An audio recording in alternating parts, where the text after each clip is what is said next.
बालें अंत में होती है। वो आप तो बाजरा के क्षेत्र के आदमी हो ना, आपके देश में बाजरा बहुत होता है, बाजरा की बालें ऊपर ही आती ना, तो बालें ऊपर आती हैं, लेकिन ध्यान रखो ऊपर देखते रहो आकाश में, बिना पौधे के अंकुरण के बालें नहीं आती हैं। ऐसे अंत में जो मुनिराज बचेंगे, मध्य में मुनि नहीं रहेंगे तो अंत में भी नहीं बच पाएंगे। इसलिए आइए मित्र, इसलिए मित्र विच्छेद होता रहेगा, लेकिन फिर भी अभाव नहीं होगा।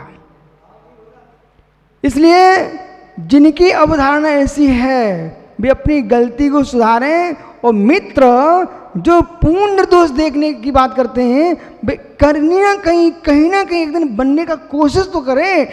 पर मालूम क्या बोलते हैं, जब निर्दोष हो नहीं सकते तो हम निगोद क्यों जाने के लिए बने। मतलब तुम बन भी जाओगे तो भी निगोद जाओगे, क्योंकि तुम्हारी श्रद्धा ही नहीं है अपने ऊपर। ये भी ध्यान रखना, यदि गाड़ी चला रहा है और विचार कर रहे हैं ठुक ना जाऊं तो तुम ठुक ही जाओगे।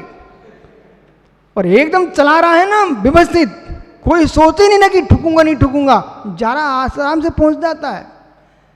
ऐसे ज्ञानियों, जिस व्यक्ति ने निर्णय कर लिया है कि मैं रत्नात्रय का पालन कर रहा हूं करूंगा, गुरु ऐसे कुभाव क्यों करूंगा, मैं तो सहज आनंद के साथ जी रहा हूं, ऐसा जीव पंडित जी अपना पूरा जीवन आनंद के साथ मोक्ष मार्ग में निकालता है। और जो 24 घंटे, आज का दिन तो निकल गया, अब ये दिन बचे और निकल जाएं, ओह क्या सब पागल आदमी है। पंडित जी राकेश भाई इधर देख, ज्ञानी जिस दिन 7 फेरे पड़े थे ना आपके, उस दिन तुम सोचते अब कैसे जिएंगे, अभी तो अपनी पेट था, अब 2-2 पेट कैसे पाल पाएंगे। मेरे मित्र तुम घबरा के ही मर जाता, लेकिन इतने दिन निकल गए, 2 पेट भी पल गए, 2 के 4 भी 5 पल गए, पल रहे कि नहीं पल रहे हैं। और मित्र तुम ब्रह्मचारी बन गए, बने कि नहीं बने हो। तो ऐसे जीव धैर्य पूर्वक शनि चलता रहे, सारे काम बन जाते हैं। और पहले ही सोच के बैठे ठुक ना जाए तो गिरो फिर जाओ करके। मोक्ष मार्ग गंभीरता का मार्ग है। हमारे संजन सागर सोच के जाए निरंतर आहार करके आऊंगा, फिर तुम देखो। अब पहले ही सोचने देखो आज क्या होने वाला है, अब क्या होने वाला तो मेरे से मिल लो, मैं आपको अनुभव बताता हूँ। सुब्रत सागर टीकमगढ़ मेरे 5 अंतरा आ गए। अब जब देखें शुरू में दीक्षा होती तो बहुत अंतरा आते ही है। तो अब मालूम, अब आचा श्री बोले बेटा उठ जाओ, सो 9 बजे उठा दें। अब गर्मियों में 8:30 बजे उठा दिया। अब वो मैं आहार को आचा श्री भेज दें, और उस सामने मांझ मंदिर है टीकमगढ़ के, मांझ मंदिर के सामने वो टड़ैया परिवार है, एक संघई परिवार है, ये बहुत गुरु भक्त हैं, मोहनलाल टड़ैया वगैरह मालूम। तो इन लोगों के यहाँ आचा श्री संकेत कर दें, भैया सब लोग आहार को उठा दें, ले जाएं। अब वो इतने अंतर आ जाए, सो मालूम वो दाल में पंडित जी घी दिखता था, हमें बाल दिखता था। क्यों? अब वो ही देखो अब क्या आने वाला है। तो वे आहार कराने वाले कहते बोले महाराज जी ठहरो रुको, पहले यार थोड़ा हिलाओ, ये घी है बाल नहीं है।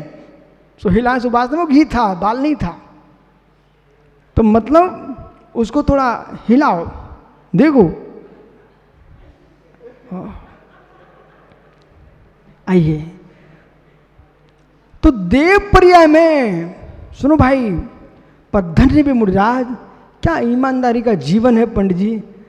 भुकेड़ा कोई आदमी होता धीरे से बाल को खिसका देता और लेता, कौन देख रहा था। धन्य मुनि की चर्या। कलयुग में भी ऐसे मुनिराज आज हैं कि 2 अंतरा 3 अंतरा 4 अंतरा फिर भी मुस्कुरा के आ जाते हैं, आपको डांट के भी नहीं आते, मुस्कुरा के आते हैं। धन्य आपकी साधना, लेकिन अच्छी हार करो। तो किलविषक जाति के देव जो होते हैं ना, अब बेटा सुनिए ध्यान से, ये जो देव हैं इनकी दुर्दशा हुई क्यों। कंदर्पी कोतकुच्ची मोखरिया साधना के मार्ग पर आए हो, 24 घंटे हंसी मजाक में लगे हो, मंद के साथ शुभ योग से तुम्हें थोड़ा पुण्य आश्रम होगा, तुम देव बन गए, तो ये देव कौन से बनेंगे? ऐसे कंदर्पी देव बनोगे, कुचित देव बनोगे, क्लूषक देव बनोगे? इसका नाम है देव दुर्गति। क्या नाम है? देव दुर्गति। मतलब देवों की दुर्गति है वो। भवनत्र क्या है पंडित जी? देव दुर्गति है ये। इसलिए गुरु ने कहा कि भाई यशोधर सागर जी, आज आपको तत्वासुद का पाठ करना है। बोले मैं ही करता रहूँगा, मैं कंठ सुखाऊंगा, इतने सारे साधुओं से कोई काम नहीं दिखता आपको। बेटा ऐसे भाव आ गए गुरु के प्रति। इससे मैं कहाँ से बोल रहा हूँ? भगवती आराधना से बोल रहा हूँ। इससे बेटा देव दुर्गति हो जाती, मतलब ऐसे देव बनते हैं जो झाड़ू जैसा काम करते हैं। ओहो, इसलिए गुरु ने कहा बेटा ऐसा करना है। सौभाग्य हमारा है कि मुझे अवसर मिला है भैयावृत्ति करने का। ऐसा विचार करना। भाई स्वातम शुभ्र सार को हार ध्याना। अरे यार, ये चेहरा बना रहे हो तुम? अवभाग्य मानो, एक वीतरागी निर्गंत मुनि के हाथ पर हम ग्रास रखेंगे, 24 घंटे साधना करेंगे, वो मेरे ग्रास से उनके मोक्ष मार्ग प्रशस्त होगा। ये अवभाग्य मेरा। रवि, अरे यार वहाँ नहीं जाना, और कहीं भेज दो। मित्र ऐसा नहीं सोचना बेटा। हमारे नियोग से यदि किसी के आहार अच्छा हो गया और उसकी साधना चली, तो बेटा छठवां हिस्सा तो तुम्हें मिल ही जाएगा। इसलिए मोक्ष मार्गी के लिए ऐसा नहीं निर्णय करना चाहिए। गुन्नू भाई यानी शक्कर बेटा, गाड़ी तू बाहर घर से निकाल कर रोड पर खड़ी कर ली, तो रोड पर लेके आ गया, गड्ढे से निकाल कर रोड पर आ गया तो पूरा काम हो गया। अरे खुशी इतनी मनाओ कि हम गड्ढे से बाहर निकाले, लेकिन अब तुम अब चलाओगे ना तो सावधानी और बरतना पड़ेगी। समझ में आ रहा मैं क्या बोल रहा हूँ? सावधानी और बरतना पड़ेगी। ऐसे ही जो जीव ये सोचते हैं अब तुम्हें मुनि बन के मार पर आ गया, अरे अब तुम आगे, अब तो सावधानी और बरतना पड़ेगी, क्योंकि जैसी आगे बढ़ेगी तुम्हारी गाड़ी तो भीड़ भी मिलेगी, छोटी छोटी गलियां भी मिलेगी, दूसरे वाहन आते ही मिलेंगे, तो सावधानी और बढ़ेगी कि नहीं बढ़ेगी? बस यही चूक कर लेते हो। मतलब रोड पर आ गए अब तो भगाओ। मालूम चला सुब्रसागर याद है क्या आपको? एक लड़का कर्नाटक में हाँ हूँ करके भाग रहा था, अपना बिहार चल रहा था, तो हंस के भाग गया मोटरसाइकिल पर, और दोबारा लौट के आ गया तो मुंह फोड़ के आ गया बेचारा। देखा था आपने? मैंने कहा भी था तो इस तरीके से चला रहा कहीं गिर ना जाए, देखो देखो, और दोबारा आया तो उस मुख से खून निकल रहा था बेचारे के। अब यह विषय पकड़ना कि तुम रोड पर तो आ गए, लेकिन सावधानी बढ़ेगी। ऐसे घर के गड्ढा छोड़ के तो आ गए महात्मा जी, अब तुम मोक्ष मार्ग पर चल रहे हो, अब सावधानी बढ़ेगी। और यहां तुमने प्रमाण किया तो मेरे मित्र चारित्र का मुंह फूट जाएगा। इस बात का ज्ञान करना चाहिए है। गाड़ी आगे बढ़ाओगे तो भीड़ मिलती है रास्ते में, मेले ठेले। ऐसे ही मालूम अपने घर में रहो ना सागी तो कोई नहीं मिलता मित्र, और मोक्ष मार्ग में आओ तो हजारों चेले मिलने लगते हैं। ये मार्ग की भीड़ है, इससे बच के निकलना पड़ेगा अपन सबको। भीड़ बढ़ेगी तो सावधानी बढ़ना चाहिए। इस प्रकार से किसी भी प्रकार से साधु के मार्ग पर आने पर भी संकलिष्टता की तो देव दुर्गति हो जाएगी। इसलिए देव दुर्गति से बचना है तो मोक्ष मार्ग में सावधानी पूर्वक गमन करना पड़ेगा। त्राण श्लोकपाल ब्रह्याभ्यंतर दुष्कहा, व्यंतर और जोश के देवों में त्रायतिस और लोकपाल नहीं होते हैं। पूर्यो द्विंद्रा, प्रथम जो दो निकाय हैं उनमें दो दो इंद्र होते हैं, इसलिए भवनाने 40, भवनवासियों के 40 इंद्र होते हैं। लवकुश बेटा तीर्थंकर परमेश्वर, 100 इंद्रियों से पूज्य होते हैं। कितने इंद्रियों से? 100 इंद्रियों से। भवड़ाले 40 व्यंतर देवा 32 कप्पामरु 24 चंद्रो सुरनरो तिरियो। 100 इंद्र हो गए। अब रहस्य ये है कि आपके जैनाचार कितना दिमाग दौड़ाते हैं। इन्होंने तीर्थंकरों को 100 इंद्रों से पूज्य घोषित कर दिया और कुंद कुंद स्वामी के न्याय शास्त्र को दीपक पाटनी पकड़ नहीं पाए सुधीर भैया। कुंद कुंद जैसा महाचातुर्य गुण से युक्त कौशल्यतापूर्ण लेखक विष्णु सागर जी आपने पकड़ा। इन्होंने भो इंद्राय आगच्छागच्छ, हो सोमवाय आगच्छागच्छ, हो अग्नायगाय आगच्छागच्छ, ये सारे आगच्छ, हो भो देवाय आगच्छागच्छ, ये सारे देव को आगच्छागच्छ कर रहे थे। उन्होंने कहा अच्छा आगच्छागच्छ, तुम इंद्रों को ही पूछते रहो, हम इंद्रों से जिनेंद्र को पूजवाते। चलिए आइए। इंदिशदि बंदियाडम त्यूणिदि मधुर विसदि बक्काडम अंतातीत गुणानम नमो जिनानम जिदी भवाडम।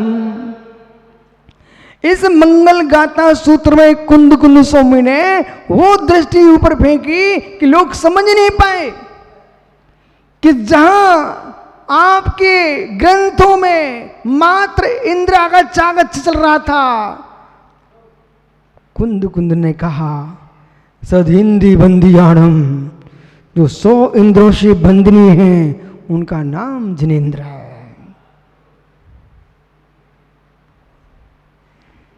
कुछ पकड़ा? सतेंद्र बंदियाणम भवड़ाल 40। कार्तिकेय भाई सुनाओ गाथा।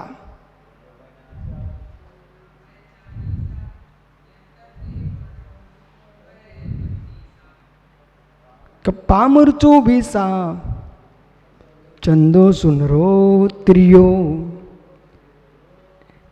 यानी तो जो पूर्व के 2 निकाय हैं उनमें 2 इंद्र हैं और इनके जो भेद हैं वो 10 प्रकार के भुवनवासी देव हैं और भुवनवासियों में 2 इंद्र हैं।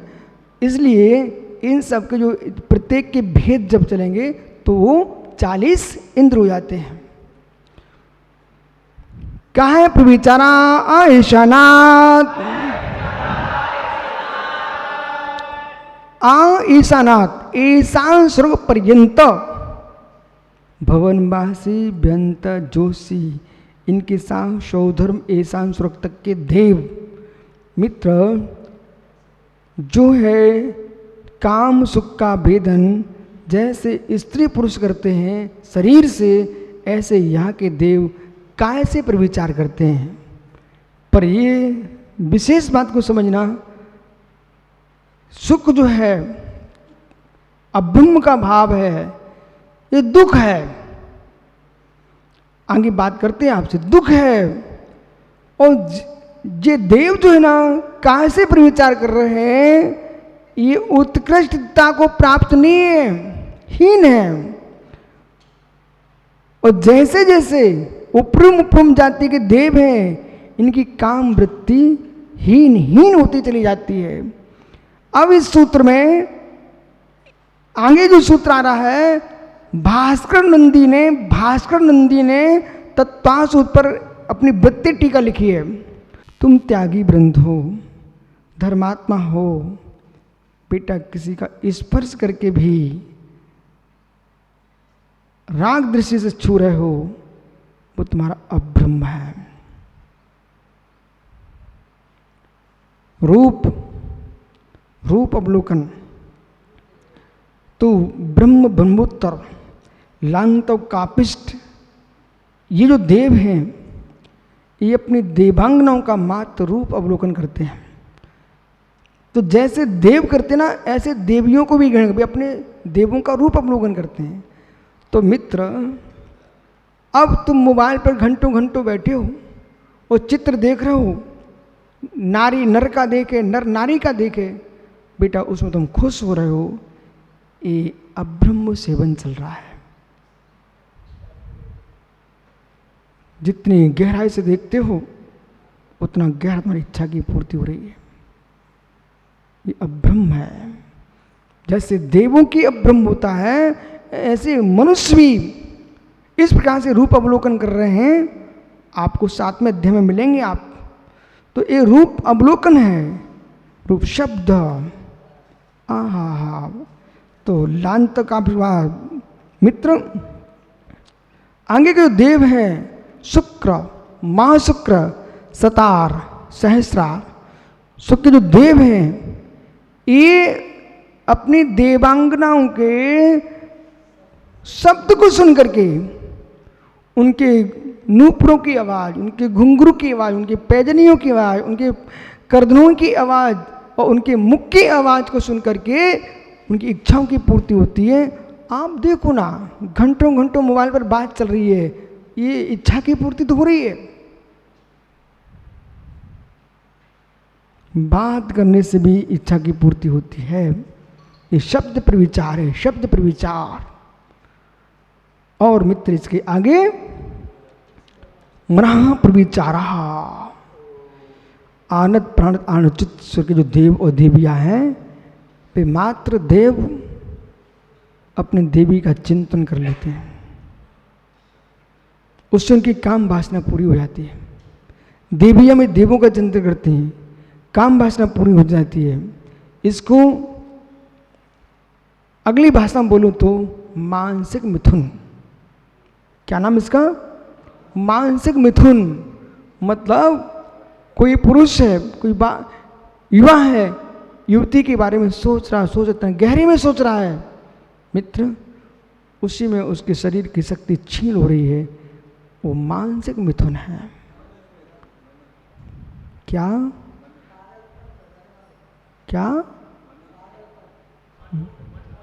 हे मित्र, इसलिए इस काम का नाम है मनोज। और मनोज का मतलब मनोज का अर्थ होता मनोज। जैसे जलज, कमल जल में जन्म लेता, इसलिए उसका नाम क्या है? जलज। जिस काम वासना का जन्म मन में होता है, इसलिए काम का नाम है मनोज, जो मन में जन्मता है। इसलिए इस प्रकार से ये 16 स्वर्गों के जो देव हैं, ये देवांगनाओं के साथ रहते हैं। परंतु अब आगे चलते, परे प्रविचारा। ओहो, एक काम भोग सुख होते होते होते तो उपरिम जाति के देवों के यहाँ तो और ज्यादा देवियां होना चाहिए थी। आगे 16 स्वर्ग के ऊपर पंडित जी देवियों का नाम निशान नहीं है।